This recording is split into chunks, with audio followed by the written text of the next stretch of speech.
ঈদ আসে, ঈদ যায়, কোরবানি যায়, আকিকা যায়, বিয়ের অনুষ্ঠান যায়, কত বড় বড় মুরগির রান আমরা খাই, কত মিষ্টি পোলাও খাই। ওরা কি খেয়ে বেঁচে আছে যে দেখবেন ওর আব্বা নাই, সড়ক দুর্ঘটনায় মারা গেছে, বাপ মা নাই, চাচা বাচ্চাটাকে দিয়ে আসছে দীক্ষানায়, আছে না নাই? ওরে আদর করার কেউ নাই। এতিমরা যে সমাজে কি সুবিধা বঞ্চিত, এটা এতিম ছাড়া কেউ টের পাবে? আপনি সুযোগ হলে যাবেন, কিছু টাকা দিয়ে আসবেন, মাথায় হাত বুলিয়ে দিবেন, আপনার ঘরটারে জান্নাতি ঘর বানায় দিবেন। কে? হুজুর আপনি যে বললেন তাহাজ্জুদের নামাজ পড়ে প্রেমিকা চাওয়া যাবে না, কিন্তু হাদিসে তো আছে নেককার স্ত্রীর জন্য তাহাজ্জুদের নামাজ পড়া যাবে। তা দেখছেন কি বাপরে বাপ, কি বড় আলেম। তাহাজ্জুদের নামাজ পড়ে আমি বলবো যে ইয়া আল্লাহ আপনি আমাকে এমন স্ত্রী সন্তান দান করুন যা দেখে আমার চোখ জোড়াবে, এটা হলো এটা। আর সে বলছে ইয়া আল্লাহ জরিনাকেই আমাকে দাও। তুই জরিনাকে চিনস কেন? তোর যে ইসলাম তোর শিখাইছে যে তাহাজ্জুদ পড়ে দোয়া করলে নেককার স্ত্রী পাওয়া যায়, ওই ইসলামকে তোর জরিনারে শিখাইছে, চিনাইছে? ওই ইসলাম তোর চকিনা চিনাইছে?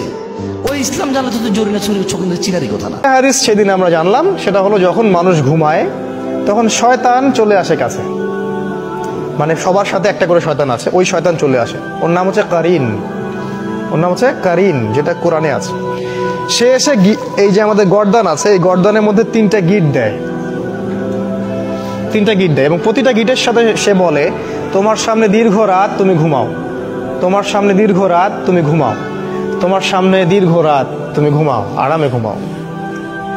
রাসূল সাল্লাল্লাহু আলাইহি ওয়াসাল্লাম বলছেন যখন বান্দা যদি ফজরের আজান শুনে উঠে যায় তাহলে একটা গিট খুলে যায়, যদি সে ওযু করে তাহলে আরো একটা গিট খুলে যায়, আর যদি সে জামাতে এসে সালাত আদায় করে তাহলে তিনটা গিটই খুলে যায়।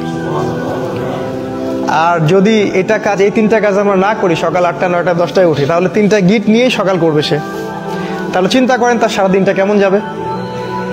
একজন পাপীকে আল্লাহ সারা জীবনের গুনাহ মাফ করে দিয়েছেন শুধু ঘুমের ঘরে একবার আল্লাহ নামটা ডাকার কারণে। আরেকটু জোরে সুবহানাল্লাহ। হাসরের ময়দানে একজন বান্দাকে আল্লাহ জান্নাত দান করবেন শুধু সে ঘুমের ভিতরে আল্লাহ বলে ডেকেছিল।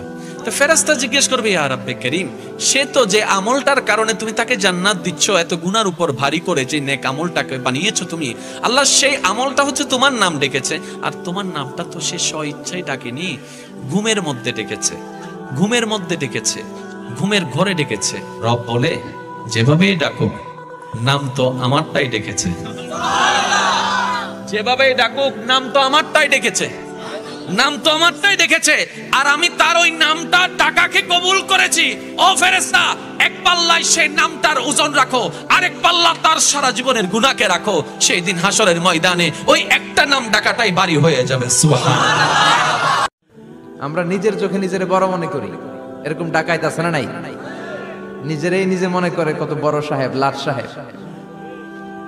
মান তাওয়াদাআ তারাফা, এটা হচ্ছে সুন্নাতুল্লাহি ফিল আরদ।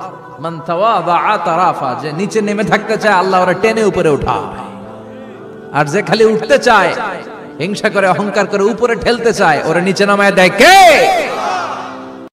আল্লাহ পাক বলেছেন, শোনেন, আল্লাহ পাক বলেছেন কিয়ামতের মাঠে আল্লাহ পাক বলবেন, নিজেই বলবেন যে আইনা মুতাহাবুনা লিজালালি, আমার ইজ্জতের জন্য যারা পরস্পরকে ভালোবাসতো এরা কোথায়? আল্লাহ পাক ঘোষণা করবেন কোথায় তারা, যারা আমার জন্য পরস্পরকে ভালোবাসতো। আল্লাহ বলবেন আলিয়াউমা, আজকে, আজিল্লুহুম, আমি ওদেরকে ছায়া দিব, ফি জিল্লি, আমার আরশের ছায়ায়। বলেন সুবহানাল্লাহ। ইয়াউমা লা জিল্লা ইল্লা জিল্লি, যেদিন আমার এই আরশের ছায়া ছাড়া অন্য কোনো ছায়া থাকবে না। মানে কিয়ামতের মাঠে আল্লাহর আরশের ছায়ায় ছায়া পাবে কারা? যারা পরস্পরকে আল্লাহর জন্য ভালোবাসতো। এই যে আমরা এখানে আছি, আমরা কি একে অপরকে আল্লাহর জন্য ভালোবাসি না? আমি কি আপনাদেরকে চিনি? আপনারা কি আমাকে চিনেন? এই যে আপনারা আলেমুন আমাদেরকে ভালোবাসেন, ইসলামকে ভালোবাসেন, কিসের জন্য বাসেন? আল্লাহর জন্য। এই আল্লাহর জন্য যারা পরস্পরকে মহব্বত করে, আল্লাহ পাক তাদেরকে আরশের ছায়ায় ছায়া দিবেন।